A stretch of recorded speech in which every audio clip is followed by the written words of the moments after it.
Alrighty, let's go ahead and get started with putting together our sort of basic framework, starting off by putting together our HTML and our base styles. And our base styles are also going to include something really cool. We're going to bring in Font Awesome as well so that we get nice icons and spinners and all that cool stuff.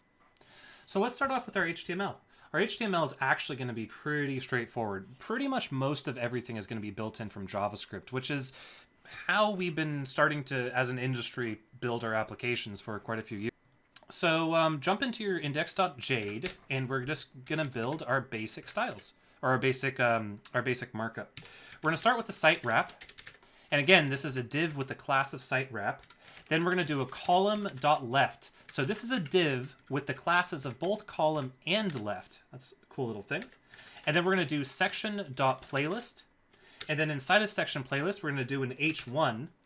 And then inside of the h1, we're going to do an i.fa.circle-o-notch.fa-spin.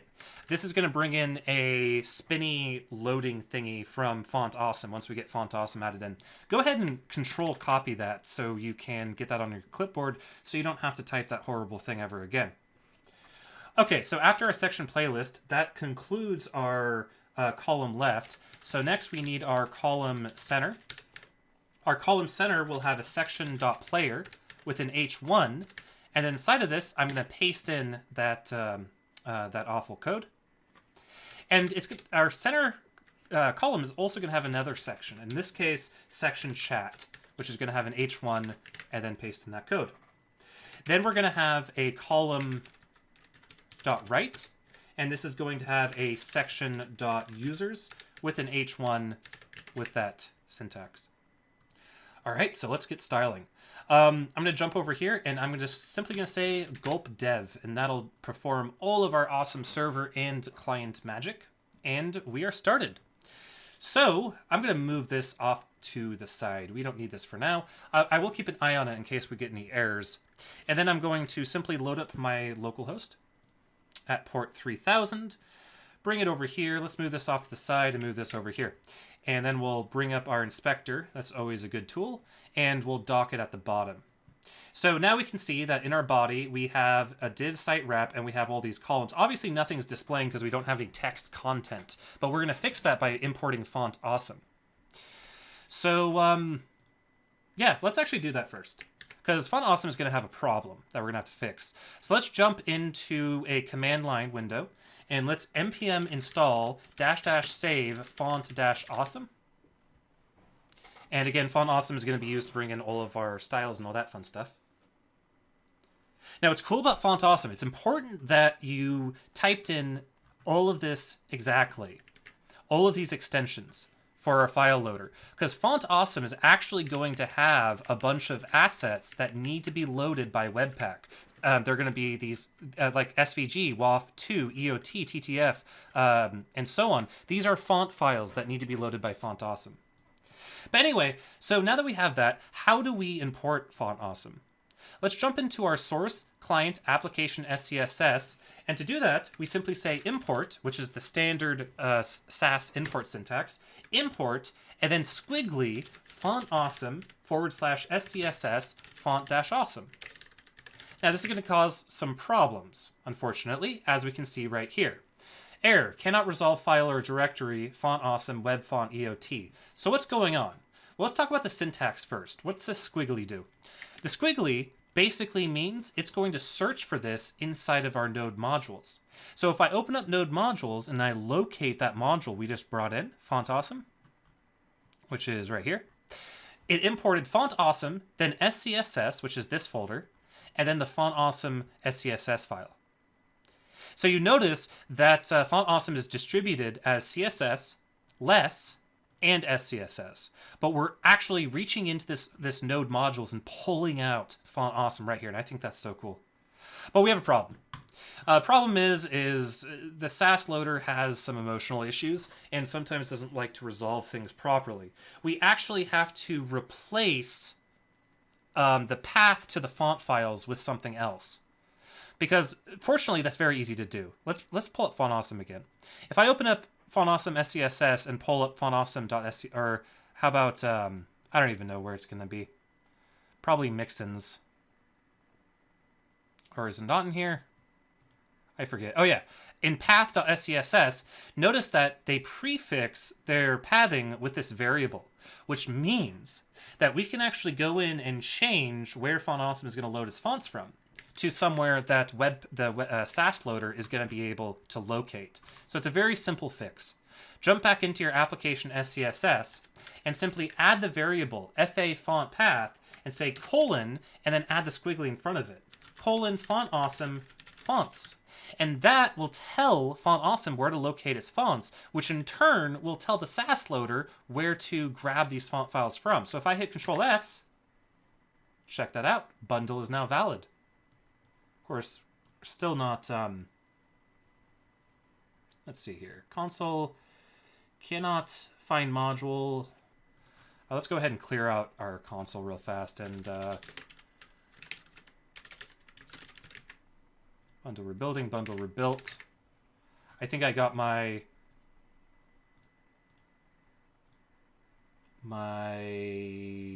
horrible icon thing. FA circle. Let's see here. Let's try refreshing. That always fixes it. Yep, there we go. It did need a refresh in that instance because it was pulling in different assets, I believe. But from here on out, we shouldn't. So if I take that off, then it goes... If I bring that back, then it comes back. Okay, hot module replacement just had a bit of a hiccup. It does that sometimes. Okay, so we now have our structure built, and we now have FontAwesome being imported.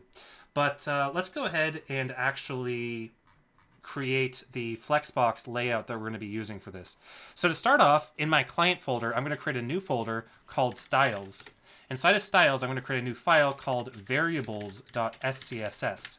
Now this variables.scss is going to contain colors and other variables that I might need and might need to reuse elsewhere. And I'm just going to define all the colors we're going to use in this entire application right here. So we're going to start off with background, which will be 111. Remember, these are variables. These are Sass variables.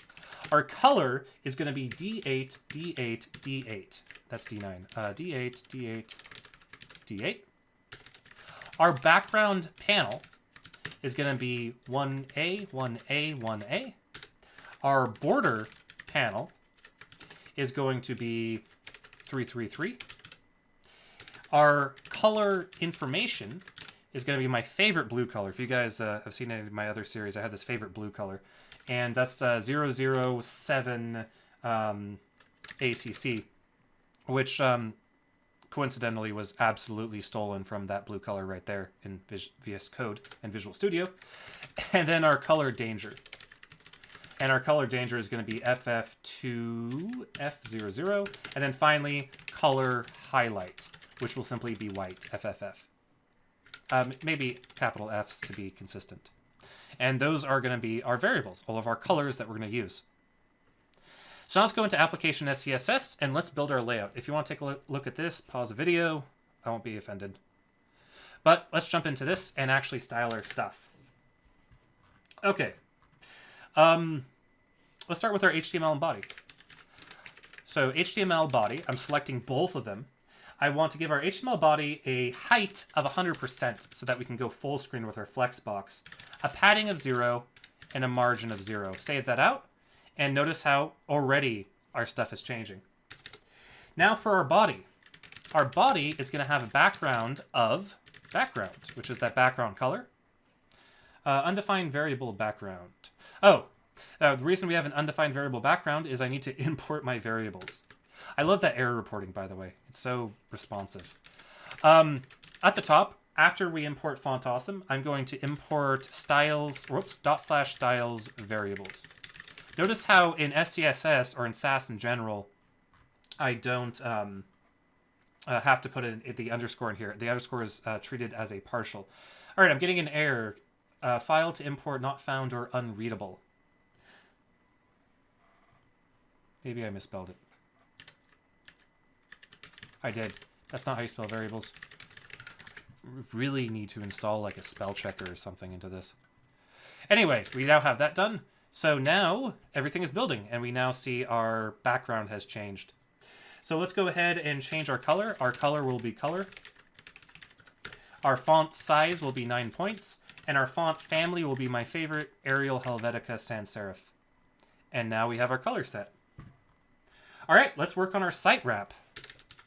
Our site wrap, if you recall, is the parent to the entire thing. It wraps everything. So we want to make sure site wrap has a height of 100%. That's the first thing we want. So we'll do a height of 100%. Then I'm going to go ahead and give it a display of flex. We're using Flexbox.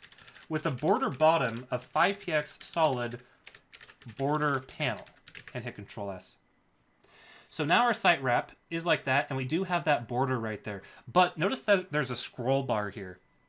Now, that's because of collapsing margins, which we'll fix in a moment here. But while we have that scroll bar, I want to style it. I love styling scroll bars. This is only going to work in Chrome. I just want to point that out. But I do want to get this out of the way. So I'm going to say ::webkit dash scroll bar with the height of 5 pixels and a width of 5 pixels with a background of darken background by 3%. Then I'm going to say ::webkit scroll bar, and we're going to do its corner. For the corner, I'm going to give it a background of black. Whoops, one too many colons there. And then I'm going to do WebKit scroll bar thumb. I want to style the thumb. I want to give it a background color of color information, and I want to give it a hover of background of lighten color information 20%. So now we have that awesome scroll bar. That shouldn't be there, but I just wanted an excuse to have a scroll bar there for a second, and so we can style it. Anyway, you might notice this interesting syntax. It's the same thing as less. Basically, this ampersand : hover will make an entirely new rule in the compiled CSS that looks like that. So the ampersand will take whatever rule we're in and create a nested rule and prepend the rule above it, or the selectors above it. Anyway, now that we have that done, let's go ahead and work on our columns. So our site wrap, I also want to give it a box sizing of border box. That's going to fix that scroll bar. Our scroll bar now goes away. The reason why is the border box sizing will make it so the height or the width includes the border, whereas normally a border extends past the width. A box sizing of border box makes it so the border is included in the width. So it gets the width gets shrunk by 5 pixels. Sometimes people would have accomplished the same thing by doing a height of calc 100% minus 5px, but that's silly. Anyway, let's go ahead and do our column. So I'm going to say column. This is a nested rule, but I'm using the immediate descendant selector, meaning I'm only selecting columns that are directly under our site wrap. So we see we have left, center, and right. I only want to select these. Try to be as specific as possible with your selectors so you don't run into clashing classes. Our columns will have a display flex. I bet you guys didn't see that coming. As well as a flex grow of 1. So now our columns are evenly spaced. Very, very straightforward 3-column layout with a minimal amount of work. I really do love Flexbox. And we also want to say flex direction is column. Actually, I want to take flex grow and put it above that. So now, inside of the column, we want to do ampersand left. So we're only selecting the left column. I want to say width of 200, fixed width of 200. And a flex shrink of 0. And a flex grow of 0. So it's always going to be 200 pixels. I might change that depending on the screen resolution here because things might get tight. Then I'm going to say /section. So now I'm selecting only the sections that are inside of the left column. And what I want to do here is I want to say border right 5px solid border panel. And now we have that awesome border. Well, it's not so awesome, but you'll see. Okay, so now that we have that, let's do our ampersand right. Our ampersand right will be very similar. Width of 200, flex shrink of 0, flex grow of 0, and we'll select the sections on the right and say border left is 5 pixels solid border panel. So things are going to get a little tight in here, but that's okay. And then we want to do and center and say flex grow is 1. So center will grow, whereas the left and the right will stay the same. All right, so our site wrap is 100%, our column is 100%, our section, however, is not. And we're going to fix that right now. So I'm going to scroll down underneath our site wrap column. After we do this and center, actually, I'm going to do this down here. I'm going to make an unspecific selector. I'm going to say .column section.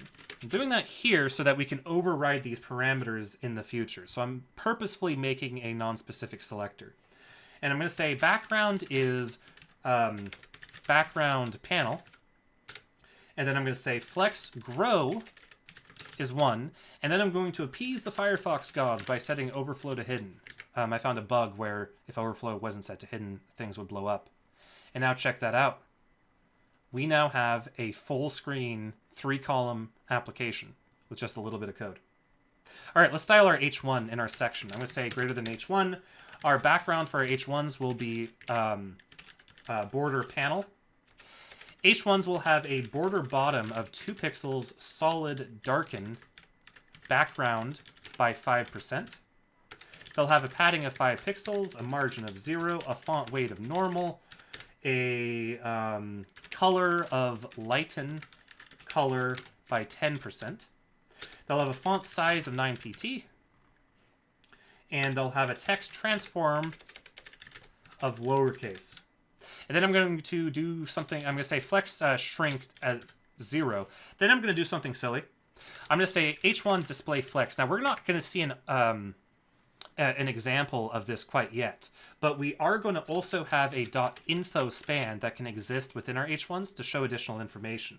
So I'm going to do .info, margin left is auto, font size of 8 pt, and color is darken color by 15%, and then align self flex end. So what is this going to look like?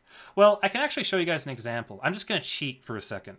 I'm going to come over here into my views index Jade, and for my playlist, I'm going to cheat. I'm going to say H1, and then I'm going to say, let's see.